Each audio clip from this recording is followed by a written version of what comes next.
Christmas Eve, 1913. This was a day meant for warmth, for joy, for families gathered close against the winter's chill. In the remote mining town of Calumet, Michigan, nestled deep in the Keweenaw Peninsula, this cherished holiday was poised to become a day of unimaginable sorrow, a scar upon the collective memory. A community, largely made up of immigrant miners and their loved ones, had come together. They sought a brief refuge from the biting cold and the even colder realities of a protracted labor dispute. But tragedy, an unseen guest, lurked in the shadows of their hopeful gathering. It waited patiently in a crowded upstairs hall, ready to be unleashed by a single cruel and fateful shout. This day, intended for celebration, would forever be etched in the town's history, a somber testament to how quickly joy can turn to horror.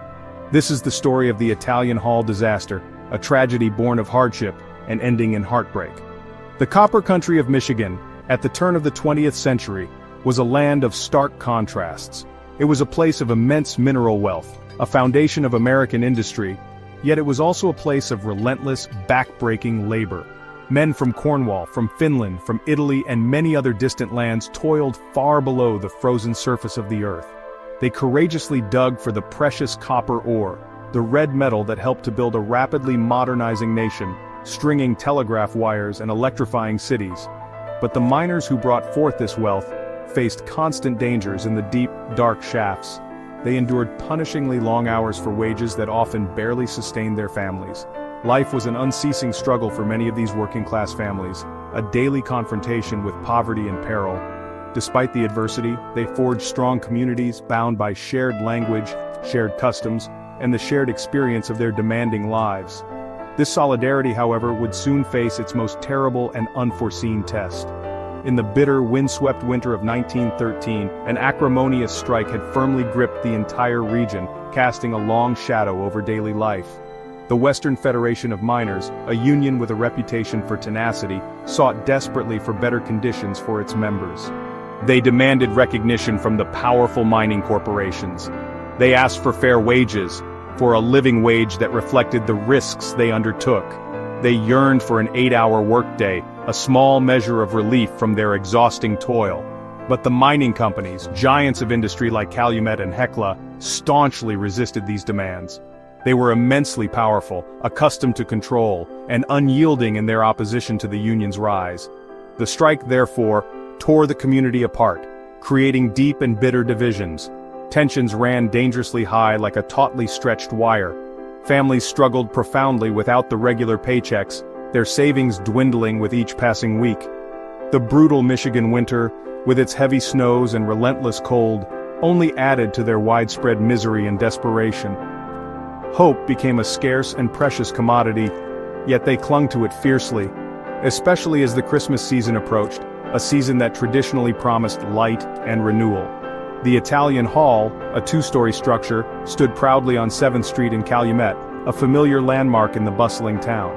It was a vital hub for the local Italian community, but also a place for broader gatherings, for meetings, for dances, for the simple human need to come together.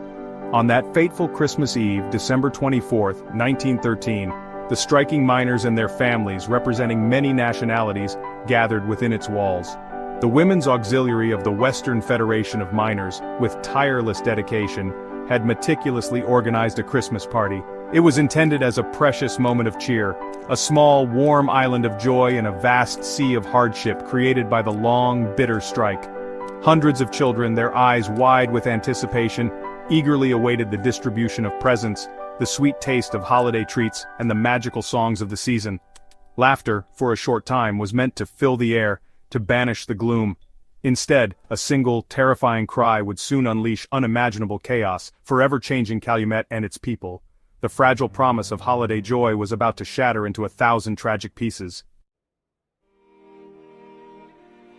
The year 1913 unfolded across the copper country of Michigan as a period of profound and escalating turmoil. A great transformative strike commenced in the heat of July, a decision not made lightly by the thousands of miners who bravely walked off their jobs. They were employed by formidable, entrenched companies, names like the Calumet and Hecla Mining Company, Quincy and Copper Range, entities that dominated not just the economy but much of life itself in these isolated company towns. The miners carried a heavy burden of grievances, accumulated over years of arduous labor. They ardently desired shorter workdays, a respite from the grueling shifts. They asked persistently for higher wages, a fair compensation for the perilous work they performed deep underground. Crucially, they demanded the fundamental right to organize, to have their union, the Western Federation of Miners, recognized as their legitimate bargaining agent. This was, at its core, a desperate fight for human dignity, a struggle for a more equitable share of the immense wealth they painstakingly extracted from the unyielding earth, often at great personal risk. To comprehend the miners' resolve, one must understand the incredibly harsh reality of their daily existence. Each morning, they would descend into the dark, damp, and dangerous shafts, sometimes thousands of feet below the surface of the earth where sunlight never reached. The threat of rockfalls, sudden and deadly, was a constant companion in their subterranean world.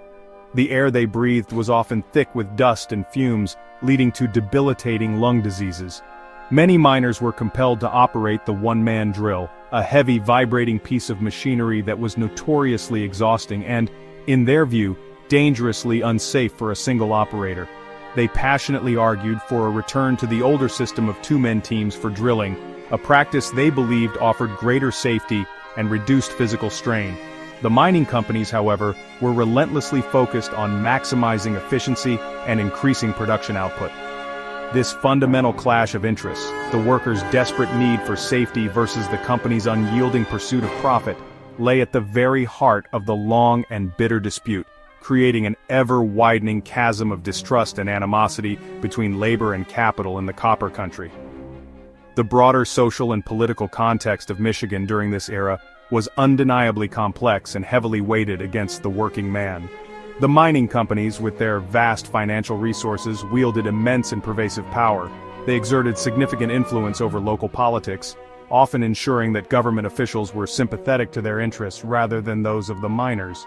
These corporations frequently controlled the local newspapers, shaping public opinion and often portraying the strikers in a negative light.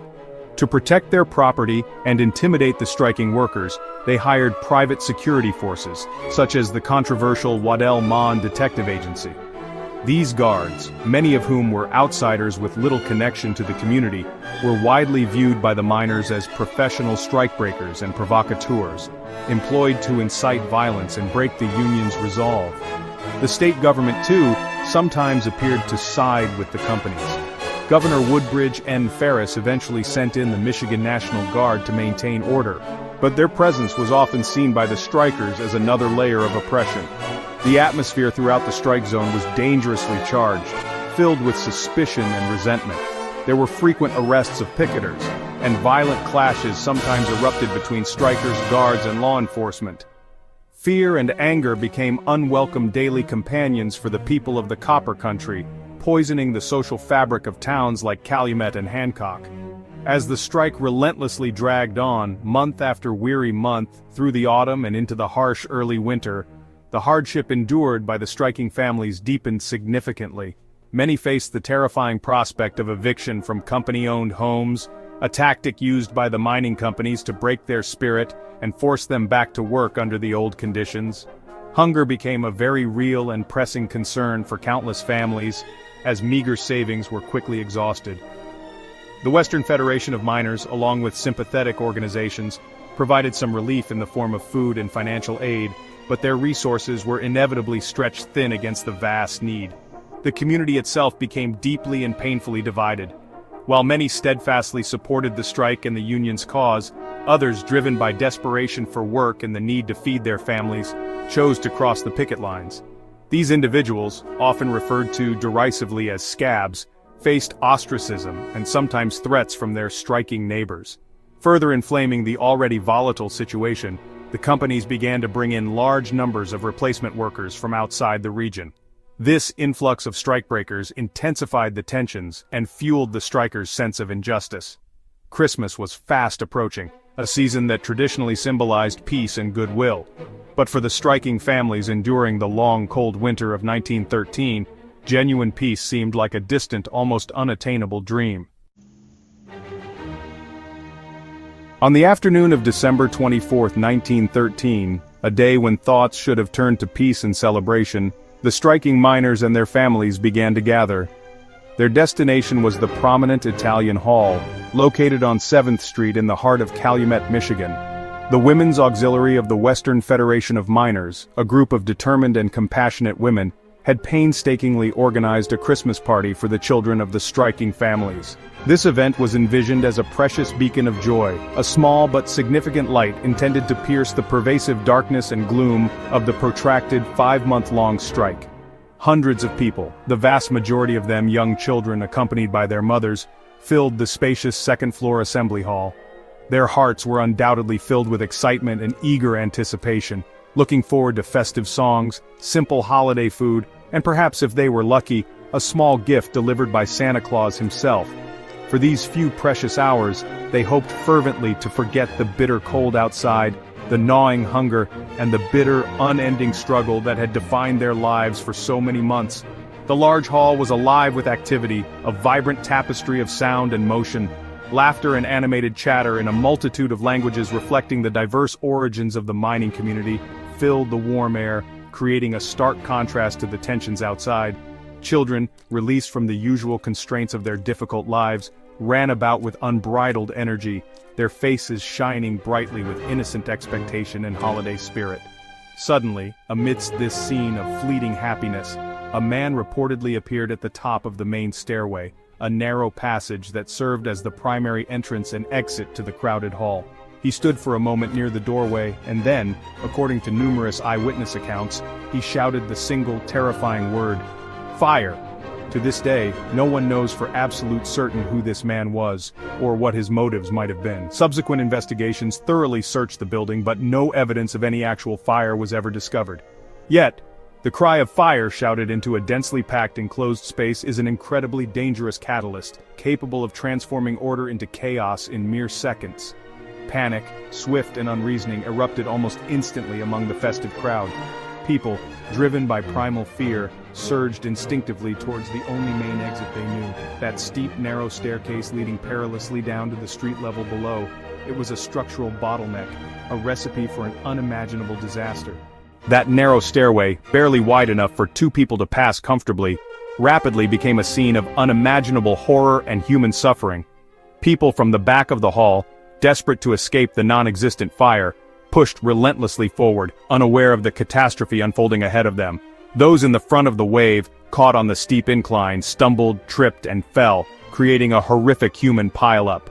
The narrow passage quickly became completely choked with a tangled mass of bodies. Small children, overwhelmed by the force of the adult crowd, were tragically crushed underfoot or against the unyielding walls. Adults too lost their footing and fell, adding to the immense weight pressing down on those already trapped beneath. Screams of terror and pain filled the air, a horrifying cacophony that drowned out the festive music and laughter of only moments before. Compounding the deadly situation, the doors at the bottom of the stairs at street level were designed to open inward. This meant that the intense pressure of the panicked crowd pushing downwards from above made it virtually impossible for those at the bottom to force the doors open and create an escape route.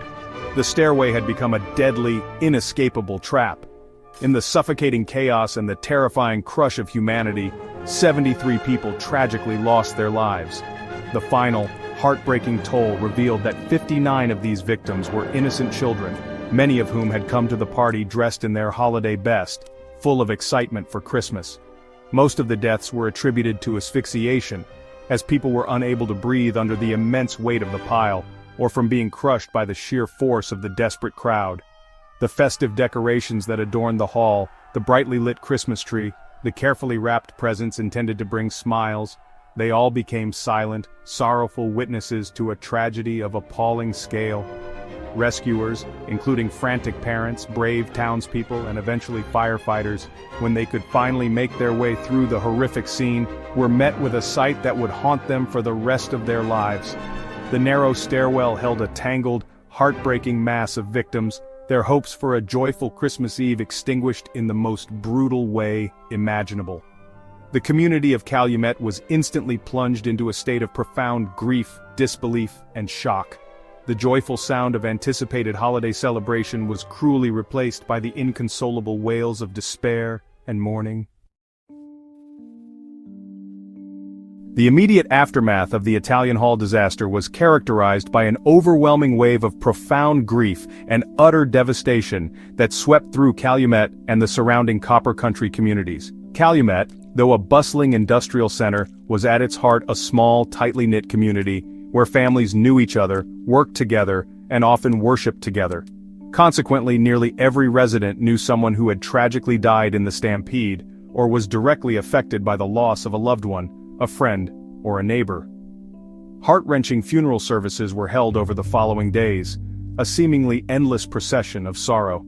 The sight of so many small white coffins being carried through the snow-covered streets was an unbearable burden for many to witness, a stark visual representation of the innocents lost. Accusations and bitter recriminations flew thick and fast in the emotionally charged atmosphere. Many within the striking community firmly believed that the unidentified person who shouted fire was an anti-union agitator, possibly hired by the mining companies or their allies. They contended that it was a deliberate, malicious act intended to disrupt the Christmas party and further intimidate the already struggling strikers.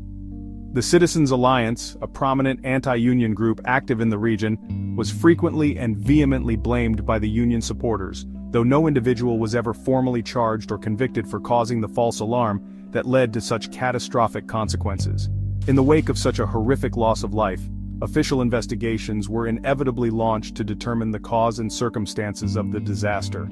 A coroner's inquest was held locally, and due to the national outcry and the ongoing labor dispute, even a congressional committee traveled from Washington, D.C. to Calumet. This committee diligently heard extensive and often emotional testimony from survivors, witnesses, and local officials, trying to piece together the sequence of events.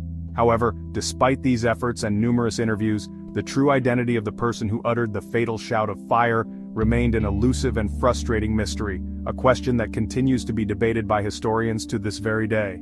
The tragedy, regardless of its precise instigation, delivered a devastating and demoralizing blow to the striking miners and their families. Their collective morale, already strained by months of hardship and deprivation, was irrevocably shattered by this immense loss of life, especially the deaths of so many innocent children.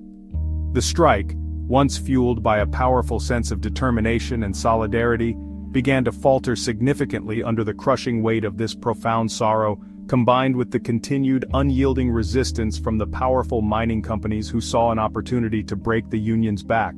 The long-term impact of the Italian Hall disaster on the community of Calumet and the wider Copper Country was both deep and profoundly lasting, casting a pall over the region for many decades. The copper miners' strike, already weakened, eventually collapsed and officially ended in April 1914, largely in defeat for the miners and their union. Many active union members, disillusioned and heartbroken, chose to leave the Copper Country altogether, seeking work and a new life elsewhere, away from the painful memories. The Western Federation of Miners, which had fought so hard for recognition, lost much of its influence and power in the Michigan Copper District as a result of the strike's failure and the subsequent exodus of its supporters. The Italian Hall building itself became an enduring, somber symbol of the tragedy. For decades it stood on 7th Street, a silent, weathered reminder of that awful Christmas Eve in 1913. Eventually, after years of debate and neglect, the building was demolished in 1984, but the memory of the disaster, and the names of those who perished, lived on vividly in the collective consciousness of the community, passed down carefully through generations, a painful yet crucial chapter in the area's rich and often turbulent history that could not, and should not, be erased. Remembering the Italian Hall disaster today, more than a century later, remains absolutely essential for a multitude of reasons. This tragic event serves as a stark and poignant reminder of the immense human cost often associated with labor struggles throughout history. It vividly highlights the profound sacrifices made by ordinary working people, men, women, and children, in their arduous and frequently dangerous fight for better wages, safer conditions, and basic human dignity in the workplace. The disaster also speaks volumes about the potential dangers of unchecked corporate power and the tragic, unforeseen consequences that can arise from panic, fear, and misinformation, especially in volatile situations. The event underscores the critical importance of community solidarity and mutual support, but it also reveals the heartbreaking fragility of human life when confronted with sudden disaster. The 73 victims, especially the 59 children whose lives were so cruelly cut short, should never be forgotten. Their story is